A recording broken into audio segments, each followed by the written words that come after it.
Hi everyone, audiobook narrator Isaiah Lawson here, and today I'm bringing you my newest series, Twist of Fate.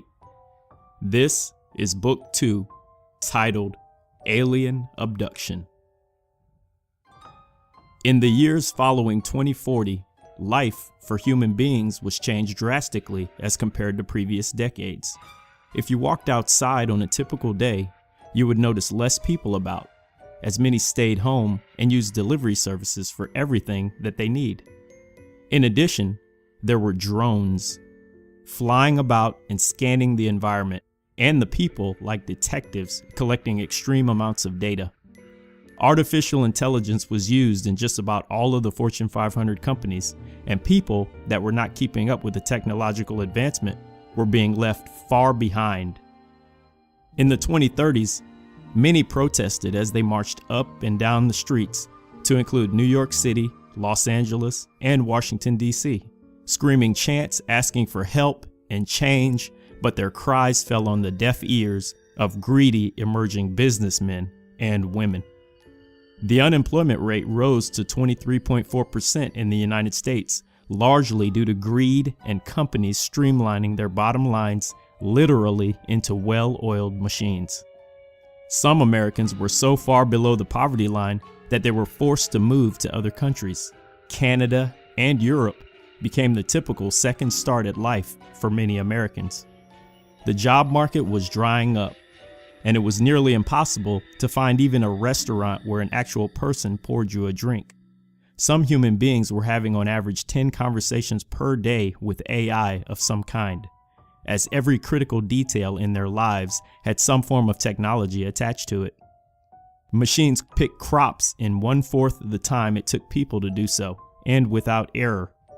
As a result, those living in the Bible Belt, the area that stretched from Texas all the way to the southern portion of Georgia, who made their livings off the land, quickly had gone bankrupt. One such family that was affected lived in Savannah, the oldest city in the state of Georgia, which rests on the eastern coast of the state. Their home was ecru and made of stucco, with wood trim around the windows. It sat on a hilltop at the end of a winding 4-mile road. For the first 3 miles from the main interstate, the road was paved, but turned into a dirt path for the final mile leading to the base of the hill. The home was average sized, 1,930 square feet, with 3 bedrooms and 2 bathrooms. Behind the home was a ridge of unkept dying grass, steep overgrown dollarweed, and sedge that had taken over the lawn, which led to a very large lake behind the home. Once upon a time, this lake was used for some of the finest fishing in Savannah, but at this time, the only indication that fishing took place was the old rusty boat docked next to the water, buried halfway up the base in mud. This was the home of the Stewarts, a dysfunctional family to say the least, but no more out of the ordinary than any typical family in the area due to their current financial troubles. There was John K. Stewart, the man of the house. He came from a long line of fishermen who at one time benefited heavily from all of the coastal fishing in Georgia.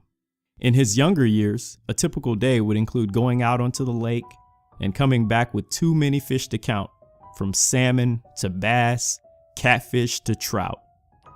He was 51, and in the previous 15 years of his life, he watched the fishing industry shift from thriving and human-operated to being 100% machine-operated.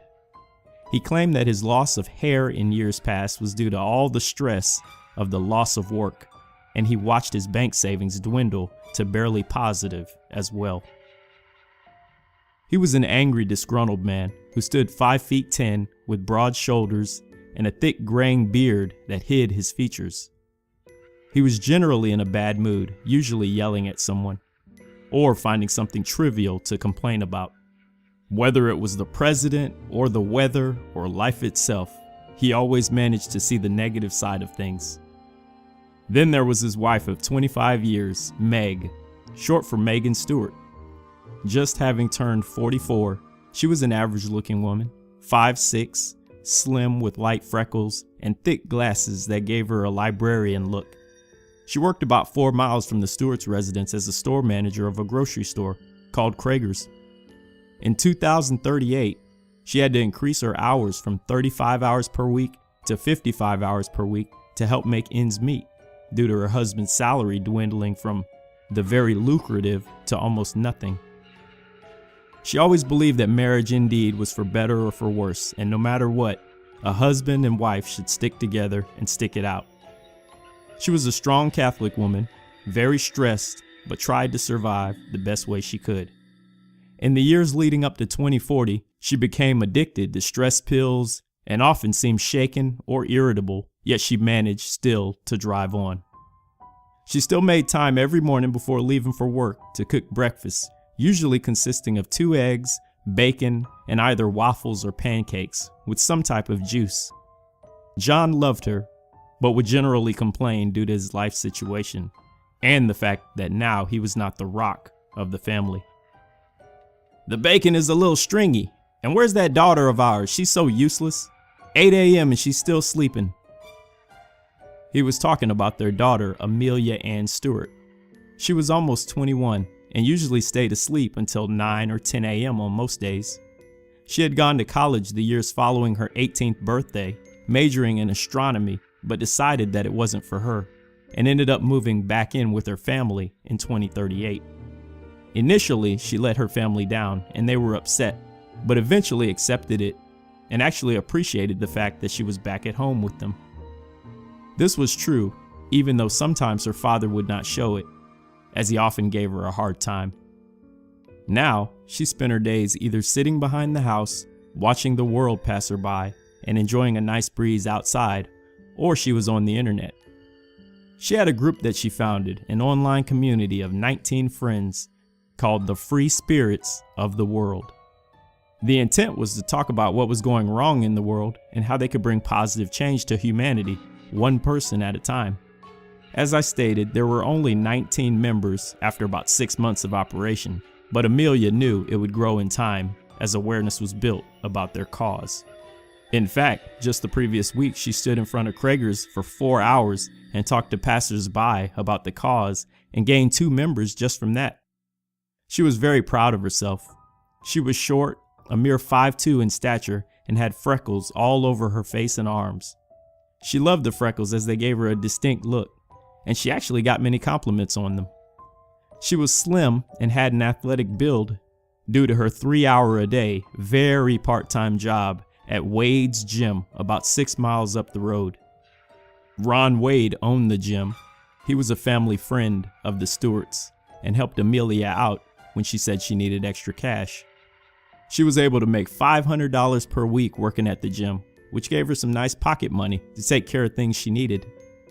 Keep in mind that by 2040, inflation had set the new minimum wage to $27.35 an hour, so it would have been comparable to making about $240 a week, say in 2017.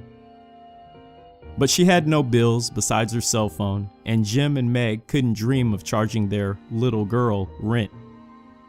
One day, she hoped to be able to buy a car or pay to promote her website to get more members. She was also fascinated by extraterrestrial conversations, alien life forms, and talk of whether they existed or not. She would spend countless hours online watching videos about possible encounters and alien contact, some which turned out to be hoaxes done with camera tricks, some too blurry to really make out, and some indefinite for other reasons. One word to describe Amelia was a dreamer. She wanted to make the world a better place and would help others before helping herself.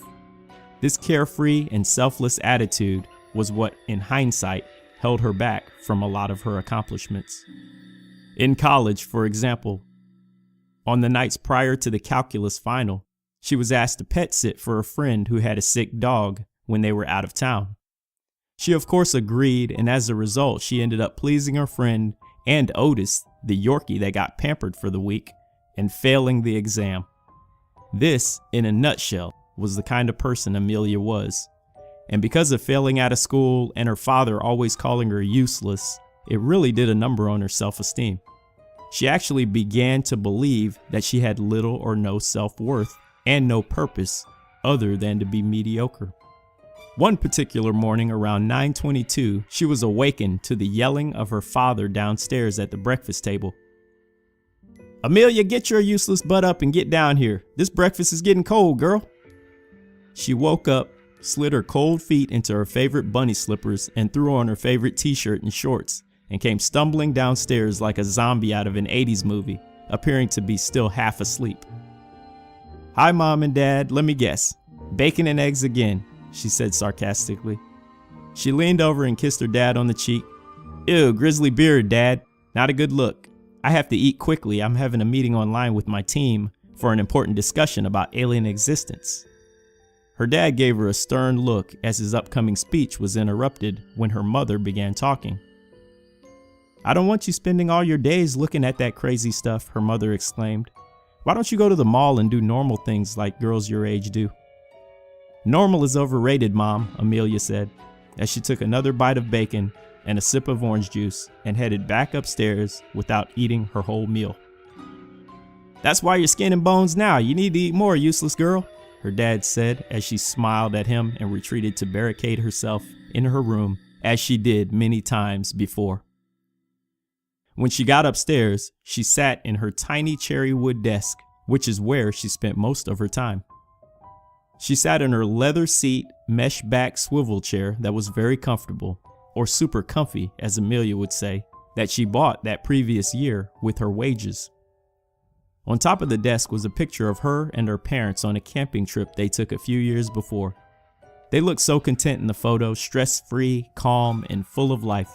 Oh, how the photos that we take can veil the truth of our reality with facades in the form of smiles and poses. Next to the photo was a 12-ounce bottle of water, not yet opened. A week before, Amelia told herself that she was going to stop drinking so many energy drinks and drink more water. That plan did not seem to be going very well. To the right of the bottle was a 6-year-old computer with a 15-inch monitor. This was Amelia's best friend, and there was no one that spent more time with her than this computer. She would either be watching videos of alien life forms, checking out science fiction shows that she could watch with her prepaid online account on various websites, or logging into her favorite website, her own. She sat down and logged into her online community, the Free Spirits of the World. Woohoo, up to 20 members. Let's see who the new guy is. It was a man who listed his age at 25 and had Odie Turner as his profile name and never bothered uploading a profile picture. He did, however, send her a long message. Amelia Stewart, my new group has been observing yours for a while. We see that your group is composed of very positive individuals, and we would like to extend an offer to you over the next 2 years. Once you reach 2,000 members, you will be eligible for our offer. You will reach that number in August of 2042, and at that time, we will be in touch. I will find you, do not worry. Thank you, and have a nice day. The message that was sent to her excited her and creeped her out a bit at the same time. Firstly, she was happy that she gained a new follower and that he gave the impression that he had others that could potentially join her group. But she was a little put off on exactly what he meant about her group being watched from afar, and also why he would try to predict the progress of her group in terms of member growth. Nevertheless, she was happy and started a new forum blog called How We Can Coexist with Aliens If They Exist. Her blog posts ranged from ways that human beings can work peacefully with other beings from other planets, which was just a theory, being that no one had concrete proof that aliens even existed, all the way to how we can help our fellow man. She dreamed one day when her members were in the thousands of how she would set up soup kitchens for the homeless and also meet and mentor people who were down on their luck. Over the following weeks, she never heard from Odie again, but he did put a like mark on a few of her posts, so she knew he was reading them. She also didn't mind because her membership was soaring and she could not figure out why. She was at 292 members by the end of 2040 and gained at a very quick rate, some months adding over 100 new members. The site was busy with gossip and the free spirits of the world were off and running. She had nothing but positive feedback and participation all the way until spring 2041 when they had reached 500 members. She never had to delete or block any members either, until the fateful day in April. She sat down to her computer as she usually did around 10 o'clock a.m. after having a quick breakfast and wishing her mom well as she went off to work. Her father was in bed that morning because he was not feeling well, a cold that had been lingering on for weeks. She checked in on him, brought him a plate of food, and then retreated to her bedroom where she got in front of her computer again. Oh, a new message from a new member. That's what's up. Whoa, 501 members? I can't believe for once in my life I'm doing something right. She moved the mouse over to her inbox and clicked the message. It was from a Randy Bittner, and the title said, WTF is this crap? She clicked on the link. Look, Amelia, or whatever the heck your name is, I don't know what you're trying to pull, but your site is garbage. You are useless and there is no such thing as aliens. I know you are probably going to block me, but let me save you the trouble because I quit. But he was still a member of the site when she checked. It almost seemed as though he joined just to give Amelia a hard time and to put her down.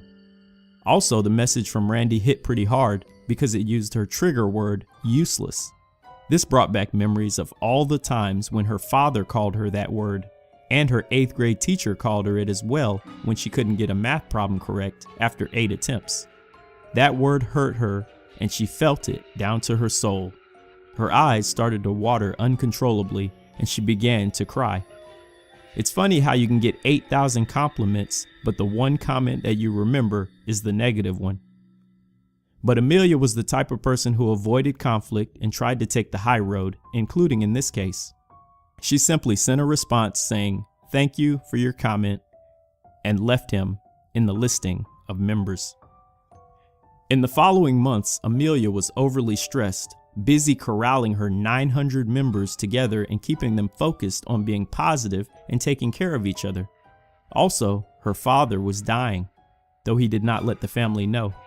His pneumonia had taken a turn for the worst, weakening his heart and immune system, and he was now a frail 145 pounds, down from his natural body weight of 195. One afternoon in October of 2041, he called her to his room. "Come here, useless girl," he beckoned. They ended up spending 4 hours talking about old times and life in general. They talked of a time when he took her out on his boat and even let her wear his fishing hat. He caught the biggest wide-mouthed bass that she had ever seen that day. Childhood memories like those are why their family was so close-knit, even though it was a little dysfunctional. She told him that she was proud of him, and he told her that even though she was useless, he loved having her as his daughter. She never really got to see that side of him. It was almost as though he was trying to get all the words out that he needed to tell her. In the back of her mind, she knew he might be dying, even though he never said those exact words, nor did he tell her or her mother what the doctor had said on the last medical visit. Amelia didn't make it into work that afternoon and didn't mind, as this was far more important. Amelia and Meg made John as comfortable as they could over the next few months, and he was happy. He took his last breath on December 14th, 2041, and they buried him in the most prominent cemetery in Savannah under a headstone that said, "Here lies the greatest dad and fisherman that ever walked, including the AI." Over the next months, it was difficult for the two young ladies to adjust to not having a man in the house, but they managed. Meg increased her hours at work and her medication to cope, while Amelia stayed in her own internet reality, spending hours on end on the computer. This internet addiction allowed her to grow her members on the website to 1,500 by June of 2042. Because she had so many members now and so many hits on her webpage, she was able to sell ad space on her website and made quite a bit of money from doing it. She decided that 2 weeks later, on the date June 15th, she would quit her job because she was able to make over $350 a month. This would allow her to spend more time online and increase promotion and posts to her website. She never dreamed that the site would be so popular and was thrilled with the results. On June 15th, Amelia woke up earlier than normal. She was going to resign from her part-time job today and was excited about all of the extra free time she would now have to focus on building her website. "You're more chipper than normal," her mother said as they sat down together for breakfast. "Yes, sirree. Since I'm making this money with the web ads now, I'm able to quit my job and build up my site more. Once I'm a millionaire, I'll buy you a new house, Mom." They both laughed and continued to eat their breakfast and have some great mother-daughter bonding time. That afternoon, Amelia jumped on her mountain bike that she bought herself at the beginning of the year and pedaled towards the gym. The trip was relaxing, partly because she knew she was free from having to work for someone else and free to start a new chapter in her life. Also, the weather was a cool 70 degrees and overcast, as if it would be raining in a few hours. She arrived at the gym an hour before her shift was supposed to start. She walked into the cold gym and a chill went down her spine. Instead of going straight in where all the workout equipment is, she made a left down a white wall corridor that led to some offices at the end. The gym's owner, Ron Wade, had an office that was at the end of the hallway on the left, and its door was wide open. Amelia took a deep breath.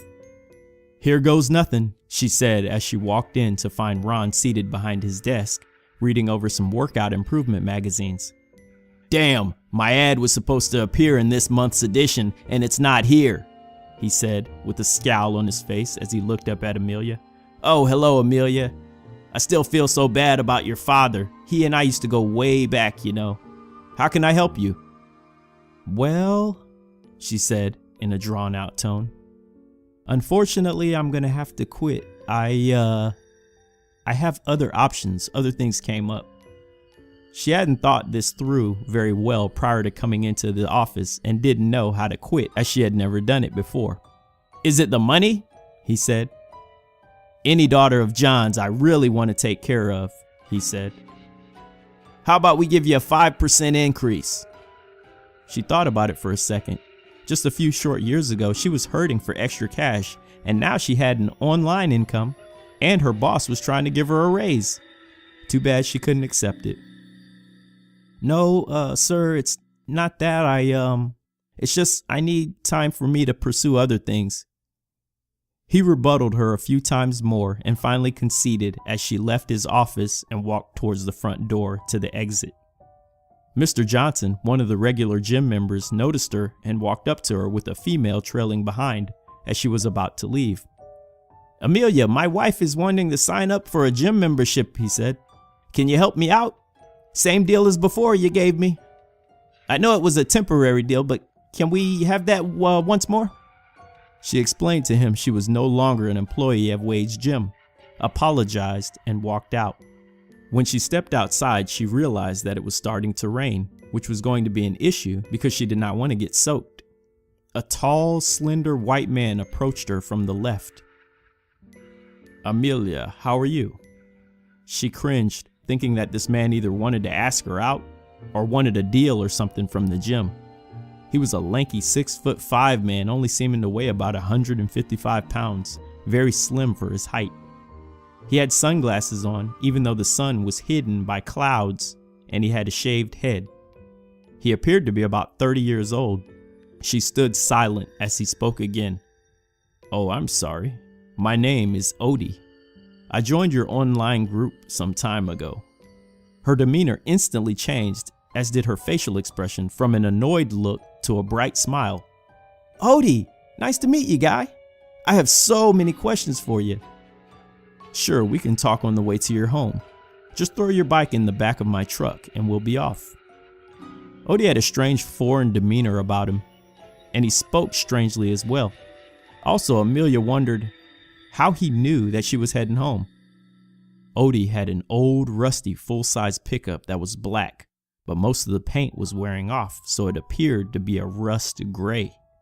She allowed him to pick up her bike and carry it to his vehicle and put it in the bed area of the truck as she jumped into the passenger seat and headed to her home. Odie explained to her that she was not going to believe what he was going to tell her, but that if she trusted him, he could prove it. He told her that he was not from this world, but from another world very similar to Earth, called Valair, in another galaxy. He explained that he used a black hole to jump to her galaxy, and he and his scientists back home had been studying the Earthlings. She didn't believe him because he almost looked human. Well, he looked like a human that had been stretched in length slightly, as he was about a foot too tall for his body according to human standards.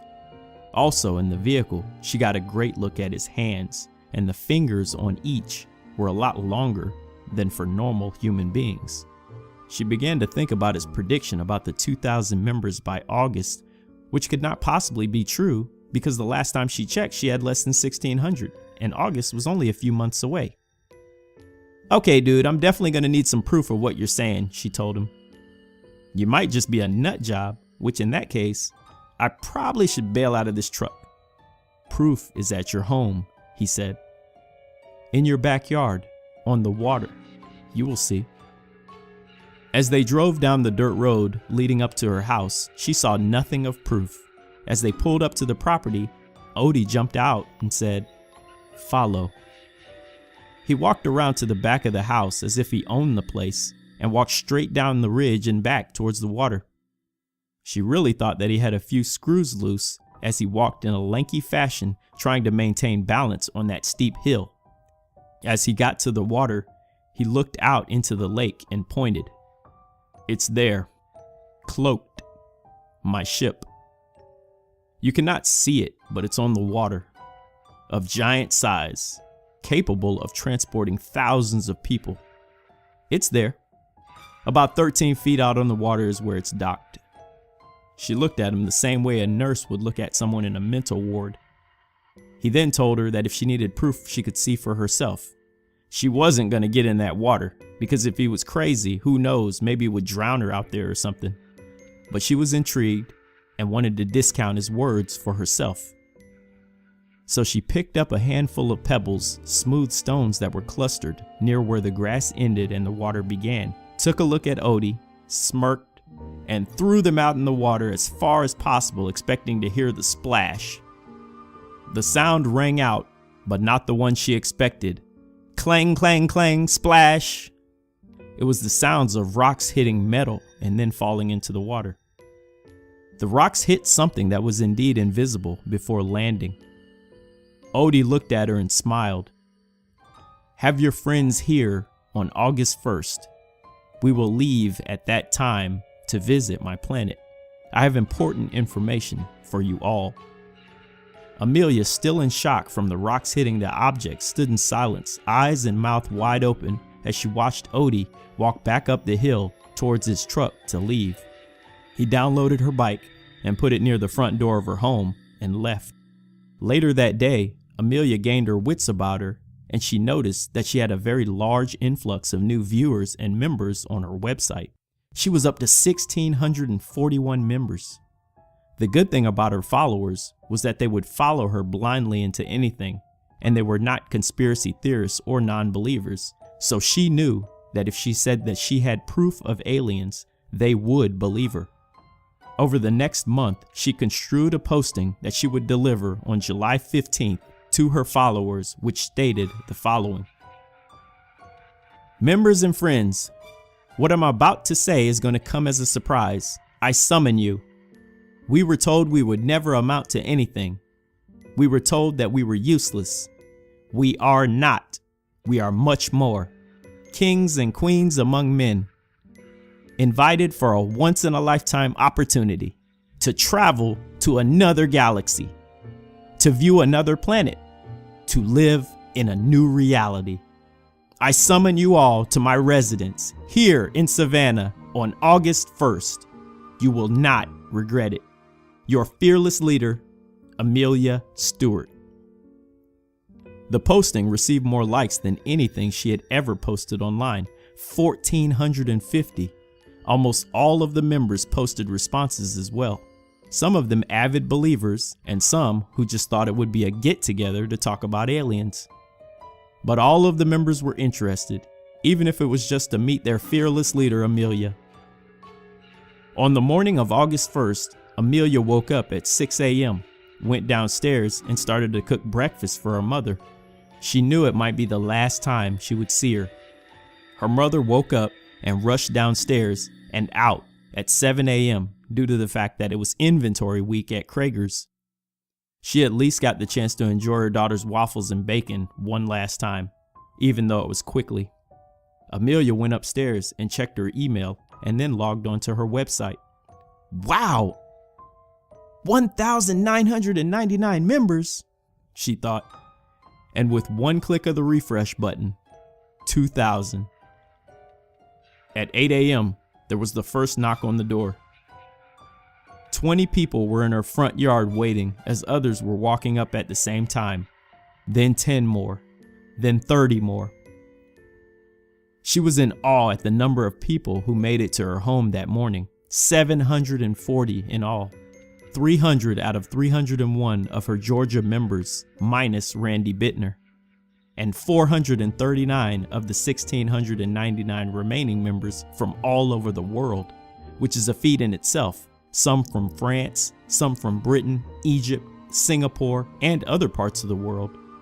She greeted them all, one by one, as they looked upon her as though she was a celebrity. It was a great feeling that she had never experienced. True leadership.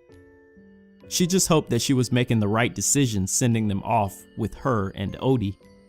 As the big group made their way to the backyard, Odie was already back there in the water, about 5 feet out, knee deep in the lake, beckoning them to follow. The group looked at Amelia for assurance and she gave a light nod, and they proceeded, one by one, wide-eyed, right behind her. They all followed Odie up to what seemed to be an invisible ramp leading upwards into an airship. As they entered the ship, it became visible from the inside out. The long ramp was now leading downwards into the hull of the ship and then leveled off. This ship is huge, Amelia thought. The inside walls were a violet color with neon blue lights everywhere, accompanied by foreign dials. There were tall men and women working inside of the ship, not seeming to be paying much attention to the humans, but they definitely seemed engaged in some kind of mission. The temperature was about 60 degrees, overly cold inside, and everyone wished they had brought a light jacket, which only a few did. The people all huddled around Amelia as if to protect her from any danger, as Odie approached them. "Last chance to leave, friends," as he pointed to the door. No one left. There was a loud mechanical noise as the exit door sealed shut. He went on. "Friends, we are headed to Velair. Once there, I will introduce you to our culture and local people. We have a chip with every language, so when you reach our homeland, we will embed you with the language chip so you can communicate with our locals, as we do not speak English. I am using an English chip, and this is why the others are not engaging you. It is not like us to avoid meeting new people. We are a friendly species called the Volks, very similar to humans, but our brains are more developed. Our hands, feet, and torsos are elongated as opposed to yours, and there are no weapons on Velair because there are no wars. We are far more advanced than Earthlings. We were at your stage of evolvement 4,000 years ago. We developed time travel and space continuum travel many years ago as well.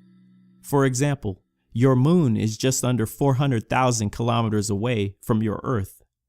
When we approach the speed of light in our ship, which is called the Frivo 5B, by the way, we will make that distance in about 1 second. In about 8 minutes, we will be as far away as your sun is from the Earth. Without boring you with details, I will sum it up. In about 42 minutes, we will reach a black hole, warp through and jump into my galaxy, which is called Zen, and then travel 18 more minutes to Velair. We have 2 moons and 2 suns, though our planet has many similarities with yours. I will now direct your attention to this screen." He pointed to the left at a large wall where a 45-inch visual illuminated out of nowhere. There was a video of an asteroid in motion. This asteroid is headed towards your Earth. It's about the size of the state of Texas in diameter. When it hits your Earth in 2 weeks, all human life on Earth will cease to exist. Everyone gasped and looked at each other as he continued. The last time this happened was 65 million years ago, when the Chicxulub crater was created in Mexico from an asteroid hitting, which caused the extinction of the dinosaurs. This is because a heated rock hitting your Earth could kick up an insane amount of dust into the air and lower temperatures worldwide. You all were chosen because you are the good souls of Earth, or the most like us that we could find, and we are willing to allow your species to live on Valair. You will watch the destruction of your planet from Valair. Your astrologists will realize that an asteroid is on pace. Your astrologists and scientists will realize that the asteroid is on pace to cause imminent doom about 12 hours before it hits Earth, just off the coast of Africa. But it will be too late. They will also try not to alarm the public. Many important leaders will go underground into bunkers, but will be killed shortly after the impact. I am sorry to have to give you this news. And with that, he walked off and began speaking another language with his Volks. I have to do something, thought Amelia. But what? Mom. No. About a half hour later, the Frivo 5B was headed straight towards the black hole, and the size of the ship reduced to the size of a pea. Eventually it exited, returning to its normal size on the other side of the black hole, and many purple dots were displayed on a visual monitor. They were all labeled like we would label a map, only these were many different planets, too many to count, all which seemed to have water and gas. Amelia could tell where Valair was by checking the trajectory of the ship, which was displayed as well, and realized they would be nearing the planet in just under 20 minutes. Eventually the ship slowed down as they heard a large whoosh, and the ship reduced from light speed to about 50 miles per second. A large purple planet, which was about 70% water, was in pure view. They all watched in awe as the ship lowered into the Valair atmosphere. There were clouds, but they were more blue than Earth's. The dirt was a violet color, unlike the off-white brown like Earth. There were birds that looked like pterodactyls flying around, but what was strange was that the birds were acknowledging the ship with nods as they flew by, as if they were highly intelligent. There were many structures, all white, and the leaves of trees ranged in color from red to yellow. The color scheme of Valair was completely different than Earth's, but it was beautiful. As they landed, a large pillow of smoke rose from beneath the ship. Odie looked at Amelia. Beautiful, isn't it? One of these days I will teach you to fly the ship so you can explore. It's no more than a simple chip in bed.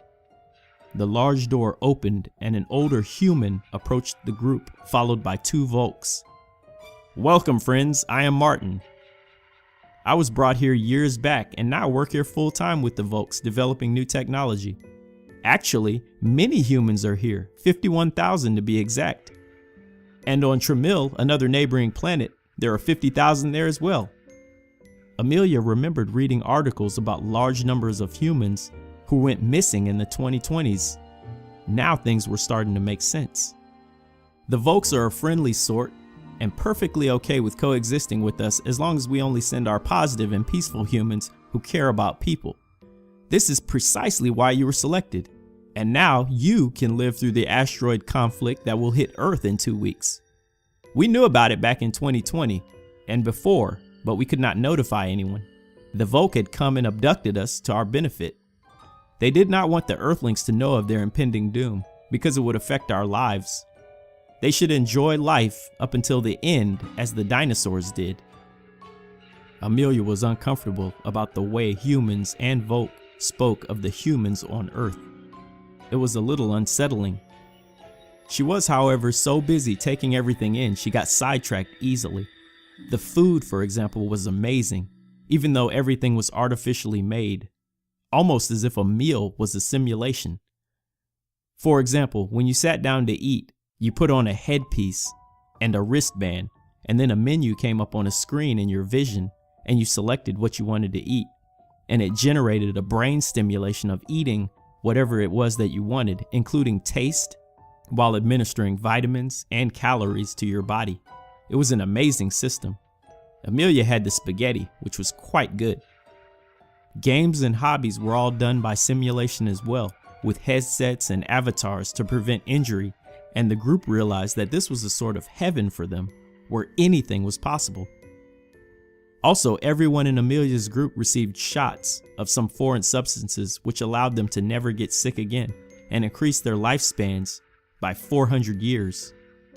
In addition, they were all given codes to food, fun, and excitement and received a home each and a rule book of the Valair. Rule 1. Love each other. Rule 2. Treat others better than yourself. Rule 3.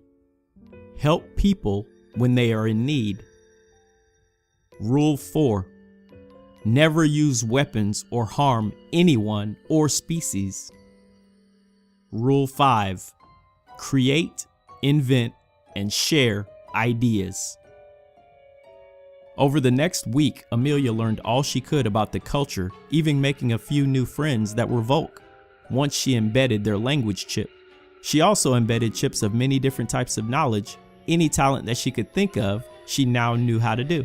From painting to skiing to swimming, underwater while breathing, nothing was too far-fetched. She was now using her brain in ways unimaginable before, and life was amazing. She learned how to communicate with animals and how to heal almost every ailment. And in this new system with no currency, everyone was the same class and no one was rich or poor, just happy. Some of Amelia's followers were reluctant to do the chip embeds at first, but eventually they came around and were happy that they did. No one spoke in English again after that. They took up the Volk native language. Everyone was happy besides missing their families back home. Amelia was happy as well, but a part of her wanted to do something for her poor mother. First she lost her husband and now me, and soon everything will be over for the earth. Then it hit her and she had an idea. She went to scientist Odie's office and told him that she wanted to use a ship to tour the galaxy. He told her that it would be fine as long as she obeyed the 5 rules of the Volk. She agreed, and a few minutes later he told her to get into a big gray chair. There was a computer close by with knobs and dials, and he connected sensors to her left and right temple. "This won't hurt a bit," he said. "There, all done. You know, Amelia, you should consider dating a Volk sometime." She had never looked at him in a sexual way before, but after seeing many of their species, he actually was a little attractive to her. She never had a real boyfriend before either, and was a little awkward at first, but smiled and told him to meet her that night and they would go out together. She retreated back to her room, blushing and smiling ear to ear at her newfound love blossoming. She thought about the two of them and the possibility of having a family one day, as she had seen several Volk with human husbands and wives since arriving a week ago. Her lust turned into sadness as she realized in 1 week that asteroid would end the life of many humans on Earth. That night, Odie met with Amelia and they walked around the scientist research facility's property as Odie explained to her of the many plans of the Volk and humans and how they were very much alike. Amelia had always longed for a place like this. No war, no one calling her useless, and nothing but love everywhere. "Why do you look so sad?" Odie said. "It's my mother. I want to help her out, but I can't," she said sadly. "That is true. There is nothing we can do for her, Amelia," he said. They still enjoyed the night, and at the end had a passionate kiss to end the evening, both in young love, unable to wait to see each other the next day. Over the next few days, they were connected at the hip. Wherever Odie went, Amelia would follow close by, a cute couple in blossoming love. She was happy and knew he was the man, or Volk, of her dreams. She asked Odie if there was any way of destroying an asteroid, and Odie told her no, because the Volk don't believe in weapons, and whatever must be, will be. Odie racked his brain trying to come up with a solution, but there was nothing he could do. Amelia had only one option. The next morning, Odie was fast asleep next to her as she spent the night with him the previous night in his research facility apartment on the 18th floor. She got up, went to the mirror, and looked at herself. This is it, Amelia. It's the end. She got dressed and left the apartment. As she walked towards the elevator, she wondered if she could really go through with this. She had to. She reached the ground level and went towards the shuttle bays. Workers were present and asked her what her business was, as she told them, exploration. They informed her that she needed to go with an escort and to hold tight while the two Volk walked off to get her a clearance and her escort. As they left her field of vision, she ran up the ramp into one of the Frivo 5B airships, which she now was an expert at operating thanks to Odie's chip embed. She ran up to the control panel, lifted the ramp, and engaged the takeoff process. Within seconds, she was ascending into the air, higher and higher. Within about a minute, she was a mile above the ground as the Volk were on the ground below, flailing their arms for her to come back. Just then, Odie awoke to all the sounds emanating from the ship. "What the heck?" "Amelia," he said. "No!" But Amelia was long gone, and as she approached the speed of light, she beelined towards the black hole jump back to the Milky Way. Odie decided that he had to follow her. He jumped into a Frivo 5C, more advanced, faster version of her ship, and started the airship. The Volk asked him how many reinforcements that he needed, and he said 0, and that he was going alone. He then took off to try to save his only love. How? Even he did not know. By the time Amelia exited the black hole into the Milky Way, she was calculating the coordinates to the asteroid that was 4 hours away from crashing into Africa. 4 hours seemed like a short distance, but considering how fast the object was traveling, it really was not. It was very, very far away.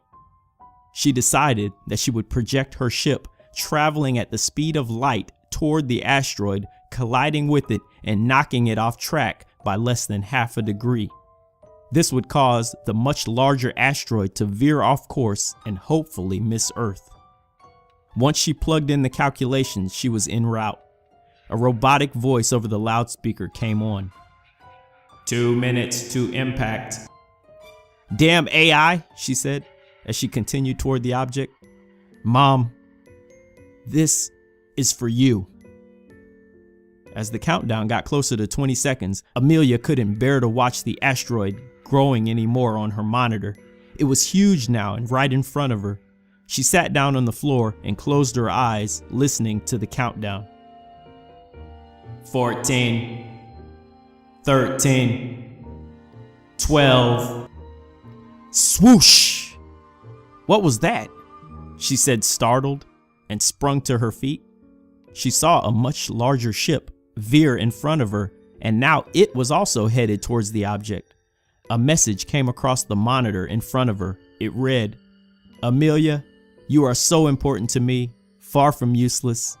I love you. Never forget me." She looked back up. 9, 8, 7, then heard the loudest crash she had ever heard in her life as Odie's ship collided with the asteroid as she narrowly missed it by veering off. "I can't believe he did that for me," she said as she stood in shock for some time and then turned the ship around, headed back to Valere. Her monitors indicated indeed that now the asteroid would narrowly miss Earth and humanity was safe, for now, thanks to her and Odie's efforts. When she returned to Valere, she explained to the locals, including Odie's mother, what had happened and why she chose to do what she did. They understood and regarded the two of them as heroes for putting their lives on the line. She went to her group and told them that she wanted to go home to her mom. "All of the riches in the world would not be more important than love, the memory of my father, and now Odie," she said. She needed her mom. Needed to smell her pancakes and bacon in the morning. Real bacon, not simulated. And that's exactly what she did. She went home and brought a few hundred of her free spirits as well with her, though many stayed in the land of temptation. The returning members agreed to never tell of what happened. They returned home August 17th and quickly got back to their lives. Amelia decided to close down the website and even went back to working at the gym. Within a few short months, she was assistant manager. She spent every morning from then forward with her mom, and after work went out back to skip pebbles on the water and dream. She had found true happiness and never forgot about Odie, her lanky hero and love. Oh yeah, and she saved the world. I guess she was not so useless after all.